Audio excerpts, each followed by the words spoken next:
Well, as once to downtown Raymel, you're listening to the Entertainment Report on iHeartRadio, live from Dubai for Friday, April 23rd, 2021, delivering some major stories and trends going on in the world of entertainment and beyond. You can follow the show on Facebook, Twitter, or Instagram.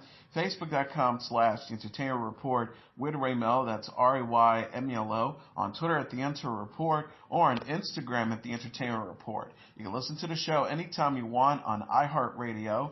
Just go to iHeart.com or your iHeart phone app, search for The Entertainment Report, and it'll take you to the page. Warner Bros. Pictures is giving a glimpse of The Conjuring, The Devil Made Me Do It. The studio shared a trailer for the supernatural horror film Thursday featuring Virga Farmiga and Patrick Wilson as real-life paranormal investigators Lorraine and Ed Warren. The new movie is based on the trial of Arne Cheyenne Johnson, who was convicted of first-degree manslaughter in 1981 for the killing of his landlord, Alan Bono. Johnson was the first to claim demonic possessions as a defense for committing a crime. The trailer shows Lorraine, played by Farmiga, and Ed, played by Wilson, investigate the murder and Johnson's possible possessions. The official description reads, one of the most sensational cases from their files. It starts with the fight for the soul of a young boy, then takes them beyond anything they've ever seen before to mark the first time in U.S. history that a murder suspect would claim demonic possessions as a defense. The Devil Made Me Do It is directed by Michael Chavis and executive produced by James Wan, who directed The Conjuring and The Conjuring 2. The film is the third in the Conjuring series and the eighth movie in the franchise. The Devil Made Me Do It opens in theaters and starts streaming on HBO Max on June 4th. Cher is looking back on her year-long effort to rescue an elephant in captivity. The 74-year-old singer and actress discussed on Wednesday's episode of The Late Late Show with James Corden how she helped rescue an elephant named Calvin in Islamabad. Cher said she first learned of Calvin after seeing his story on Twitter and tweets calling to #FreeCalvin. She recalled, when I saw the pictures and I knew it was an elephant, and I thought, well, if I don't say anything, it will stop. Cher thought there was no way she could help, but ended up reaching out to singer Bob Geldof's manager, whom she had met years prior. Geldof's manager lived in South Africa and had experience rescuing elephants. Cher says, I called him, and this is years later, and I said, hi, you may not remember me, but this is Cher. We wrote in the card, can you help me save an elephant? And he said, of course. He said, I will go right away, and he did. She added, this elephant has been shackled his entire life. He is 37. And Geldof's manager said, take the shackles off, put in their water, put a top on his little area that he lived in, and that's how we started. Cher said it took 4 years to move Calvin from the Pakistani zoo to a Cambodian wildlife sanctuary. She said, they wouldn't release him until I came to get him. I think that they thought I wouldn't go get him. Cher's journey to save Calvin is chronicled in a new documentary, Cher and the Loneliest Elephant, which premiered Thursday on Paramount+. Cher said in a trailer for the film released this month, elephants are just like we are. They are so family-oriented and emotional, and so I wanted to free him. Elisabeth Moss says The Handmaid's Tale Season 4 fulfills the promises of past seasons. The 38-year-old actress teased the show's upcoming fourth season during Wednesday's episode of The Tonight Show, starring Jimmy Fallon. Moss plays June Osborne, The Handmaid's Tale, which is based on Mara Atwood's novel of the same name. The series takes place in Gilead, a dystopian U.S. where fertile women, known as handmaids, are forced to bear children for the ruling class of men. On The Tonight Show, Moss says Season 4 will fulfill what the show has built in its first 3 seasons. She also teased big changes for the characters to come. Moss says, I do feel like we have built something over the past 3 seasons that quite rightfully needs to be kind of fulfilled, and I think that we do that this season. She added, with Season 4, we kind of fulfill a lot of the promises that we've made over the last 3 seasons. And we really get to see not just June, but a lot of these characters really go to places they've never gone before and change dramatically. Moss says Season 4 is a huge season that the cast and crew managed to film during the COVID-19 pandemic. The season will also mark her directorial debut. Moss says, Episode 3, that was going to be my directorial debut before COVID and started. Then we shut down for the 6 months, went back, and then all of a sudden, I did that episode. I did 2 more. I did episode 8 and 9. She added, I was like, because nobody else was there a lot of the time, like the directors. If a director finished their work and left and they didn't want to come back and quarantine for 2 weeks, somebody had to direct it. So all of a sudden, I was like the sort of director on hand. The Handmaid's Tale co-stars Joseph Fiennes, Yvonne Strahovski, Alexis Bledel, Ann Dow, and Samir Wiley. Season 4 will premiere April 28th. The celebrity dating game host Michael Bolton is giving a glimpse of the show's famous contestants. The 68-year-old singer teased a trailer for the dating game Reboot Wednesday. The preview features Bolton and his co-stars actor Zoe Deschanel and unveils 3 contestants, former Bachelorette star Hannah Brown, singer and actor Taye Diggs, and rapper Iggy Azalea. The celebrity dating game is a reboot of the dating game show, which first premiered on ABC in 1965.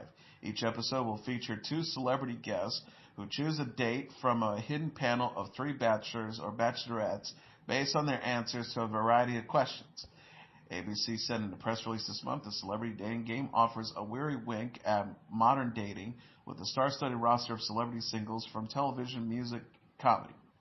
Bolton, Charles Watcher, Christina Klein, and Wendy Wan executive produced the new series. The celebrity dating game will premiere June 14th at 10 p.m. Eastern Standard Time on ABC.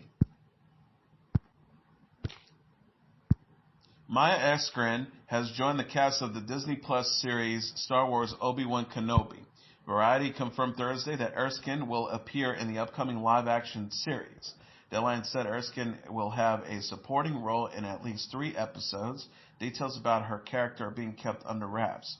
Erskine joined previously announced stars Ewan McGregor and Hayden Christensen, who will reprise their roles as Obi-Wan Kenobi and Anakin Skywalker, aka Darth Vader, respectively. The pair previously played the characters in the Star Wars prequel trilogy of films. Moses Ingram, Joel Edgerton, Bonnie Pace, Kumana Naji, Andrea Varma, Rupert Friend, O'Shea Jackson Jr., Sung Kang, Simone Kessel, and Benny Safdie have also roles in the Disney Plus series. Production on Obi-Wan Kenobi will begin this month. The series takes place 10 years after the events of Star Wars Revenge of the Sith, which shows Anakin turn to the dark side and become the Sith Lord Darth Vader. McGregor will executive produce the show with Kathleen Kennedy, Deborah Chow, Michelle Ranjuan, and Joby Harrell.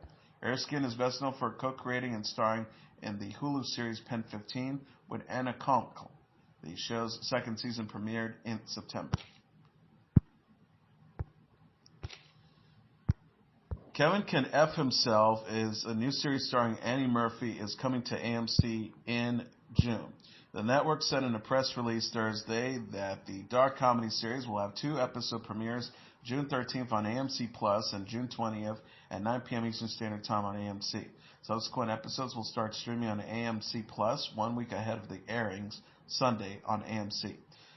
Kevin Can F Himself centers on Allison McRoberts, played by Murphy, the prototypical sitcom wife.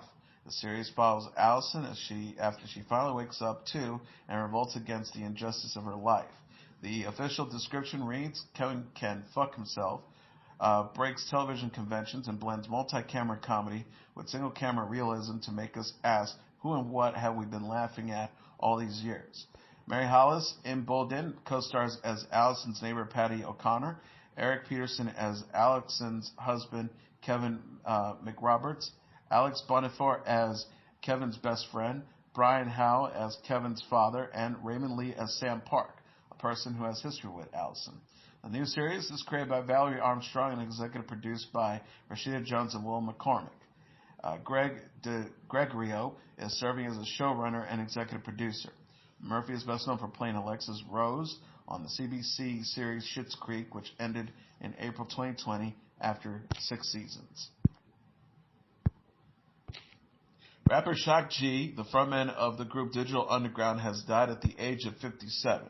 Shock G, real name Gregory Edward Jacobs, was found dead in a hotel in Tampa on Thursday. The Hillsborough County Sheriff's Office confirmed his death to the New York Times. Shock G's father, Edward Racker, also confirmed his son's death to TMZ.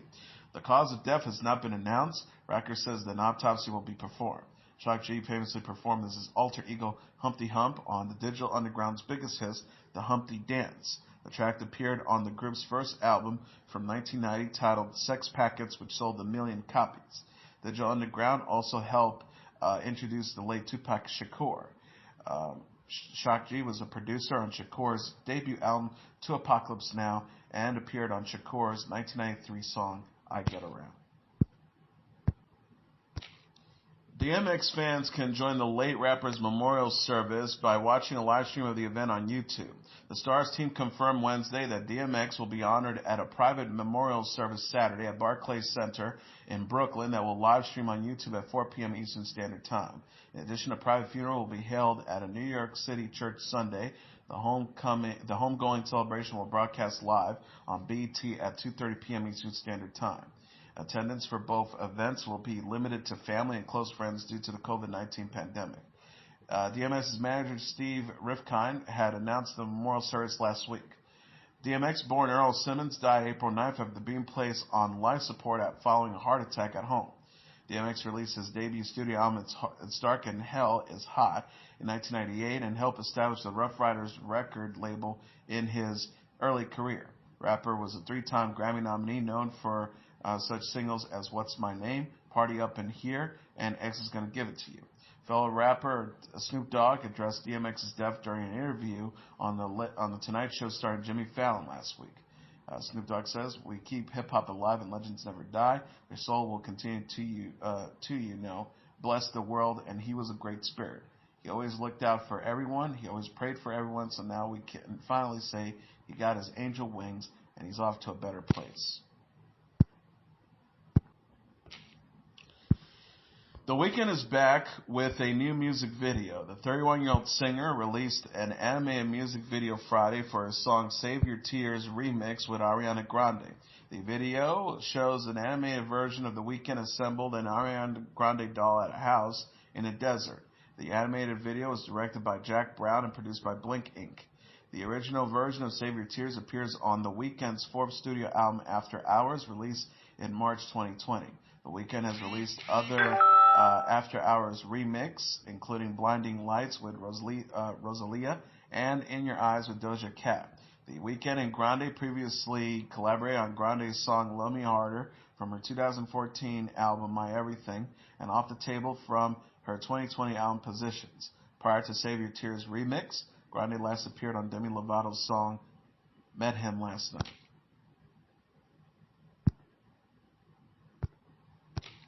Gwen Stefani says her wedding to Blake Shelton will be an intimate affair. The 51-year-old singer discussed her upcoming wedding to Shelton during Thursday's episode of Late Night with Seth Meyers. Stefani says she definitely would love to have former voice coach Adam Levine sing at her wedding, but said the ceremony will be smaller, a more simple event. She says, but the thing is that I feel like we're not going to have a wedding band. I feel like we're just going to go with it like a playlist. We're keeping it very simple. Stefani says she and Sheldon plan to just invite family. Stefani says, I think that the guest list will not have a lot of musicians. It's going to be like my mom and my dad, and it's just going to be just family. She addressed, we're looking forward to that thought. It's going to be fun. We're going to make it really fun, but it's not going to be a big, it's not going to be like the king and queen getting married or something. Stefani and Sheldon got engaged in October after 5 years of dating. Stefani has 3 sons, Kingston, Zuma, and Apollo, with her ex-husband, Gavin Rosdale. On Late Night, Stefani also performed her new song, Slow Clap. She released a music video for the song this month featuring Sweetie. Slow Clap appears on Stefani's forthcoming 5th studio album. She discussed her new music in an interview with Good Morning America in March. Stefani says, generally, I just wanted to make an album that was full of joy and hope. And I think the one line in Slow Clap is, are you rooting for me like I'm rooting for you? I feel like this was just kind of where I was at in that moment when I wrote the song.